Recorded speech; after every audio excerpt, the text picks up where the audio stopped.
Hello friends, അസ്സലാമലൈക്കും. അംജ family വ്ളോഗ്സിലേക്ക് സ്വാഗതം. നമുക്കൊരു മത്തി ഫ്രൈ കണ്ടിട്ട് വന്നാലോ? അപ്പം ഞാൻ മത്തി ഫ്രൈ ആക്കാൻ വേണ്ടിയിട്ട് നമ്മുടെ ഉള്ളിയൊക്കെ അരിഞ്ഞ് ജാറിലോട്ട് ഇട്ടു കേട്ടോ. അപ്പോൾ നമ്മുടെ ജാറൊക്കെ നിറഞ്ഞു പോയ കാര്യം ഞാൻ വലിയ ജാർ എടുക്കും.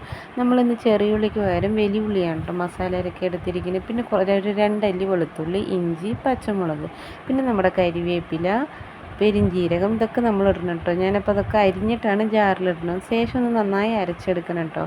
അപ്പോഴത്തേനും നമ്മുടെ മത്തിയൊക്കെ ക്ലീൻ ചെയ്ത് നമ്മളിവിടെ എടുത്തിട്ടുണ്ട്. നമ്മുടെ മത്തിയും ഉണ്ട്, പഞ്ഞമീനും ഉണ്ട് കേട്ടോ നമുക്കിന്ന്. അപ്പോൾ നമ്മൾ രണ്ടും 2 പാത്രത്തിലോട്ട് ആക്കുകയാണ്. പിന്നെ നിങ്ങൾ എൻ്റെ ചാനൽ ആദ്യമായിട്ട് കാണുകയാണെങ്കിൽ ഒന്ന് സപ്പോർട്ട് ചെയ്ത് സബ്സ്ക്രൈബ് ചെയ്താൽ നമുക്ക് മുമ്പോട്ട് പോകാം. ബെൽ ബട്ടണും അമർത്തണം കേട്ടോ. അപ്പം ഞാൻ മസാലപ്പൊടികളൊക്കെ ഇട്ട് അരച്ച മസാല ഇട്ട് നന്നായി ഒന്ന് തേച്ചെടുത്തിട്ടുണ്ട്.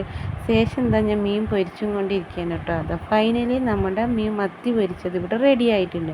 പിന്നെ വീണ്ടും കുറച്ച് പഞ്ഞമീൻ ഞാൻ പൊരിക്കായിട്ടുണ്ട് കേട്ടോ.